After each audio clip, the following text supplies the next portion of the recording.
Challenge দিচ্ছি, তোর নাম নিশানা মিটিয়ে দেবে। তোর এত বড় দাদাগিরি শুরু হয়েছে, তুই দিস না, তোর বাপ দেয় না, তোর দাদু দেয়, দেশ আমার দেশ দেয়, আমার দেশের ট্যাক্সের টাকা, আমার দেশের রাজকোষের টাকা, ঠিক না বে ঠিক গো? প্রশাসন তুলে নিয়ে যে গাছে বেঁধে ছাল ছড়িয়ে ফেলা দরকার। এত বড় তুই দেশের বিরুদ্ধে কথা বললি কেন? তুই দেশ দেয়, তুই দিস শয়তান।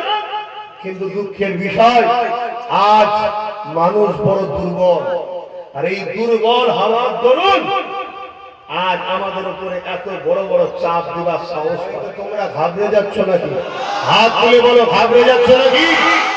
এখন সবাই ভাবতে শুরু করেছে আগামী দিন হয়তো বাংলায় একটা বিপ্লব আসবে, যেখানে সর্বধর্মের গরিব মানুষ তার অধিকার পাবে।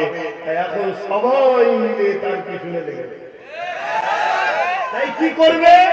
ভয় দেখিয়ে হয়নি, কেস দিয়ে হয়নি, কথা বুঝে আসছে। আর প্রশাসন বন্ধুদের মধ্যে সবাই তো সমান নয়, হাতের পাঁচটা কি সমান? অনেক প্রশাসন বন্ধু আছে যারা উপযুক্ত, নিজের মেহনত, নিজের কোয়ালিফাই, নিজের জায়গা তৈরি করেছে। সে তো কোনো চোর, ডাকাত, খুনি, চরিত্রহীন, ধর্ষক, জালিমে তো দালালি করবে না। আছে না? দেখছে এই দিক দিয়েও হচ্ছে না, যে তুলে নিয়েছে জুলুম, জালাম, অত্যাচার, পিটিয়ে পিটিয়ে ঘোরানো যায়।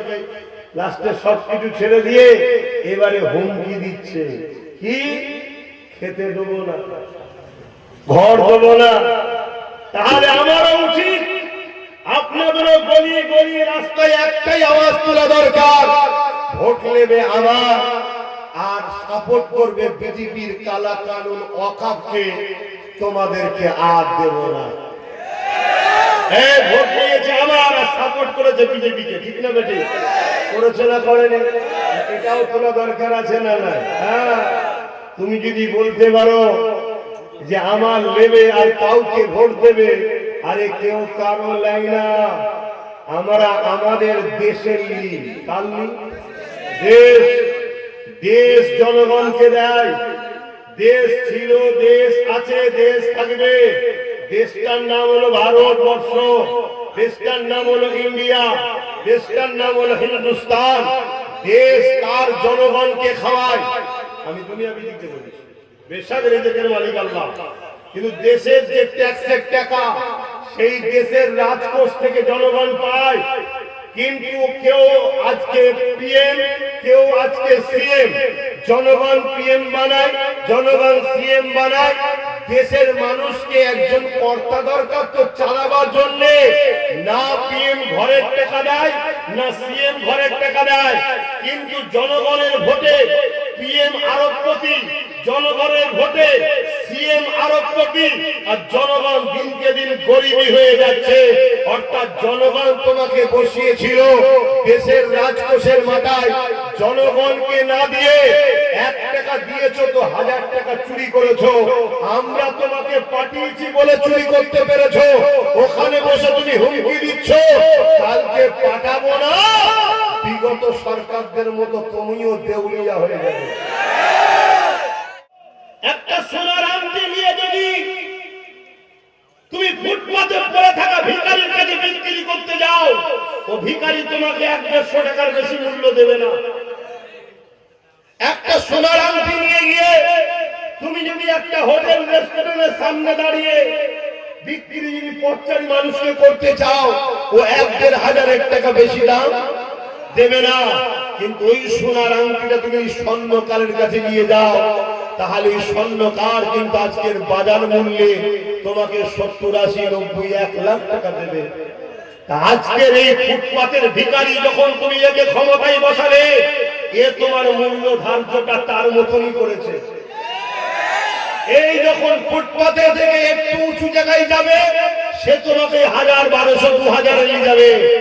আর যখন তুমি তোমার নেতৃত্ব, তোমার ইমাম, তোমার মাথার উপরে একটা সম্ভ্রান্ত পরিবারের বংশের বাচ্চাকে বসাবে, সে তখন তোমাকে ভিক্ষা হয়তো দেবে না বারবার, কিন্তু তোমাকে তুলে নিয়ে যে মূল স্রোতে বসিয়ে মালিক বানাবার স্বপ্ন দেখাবে।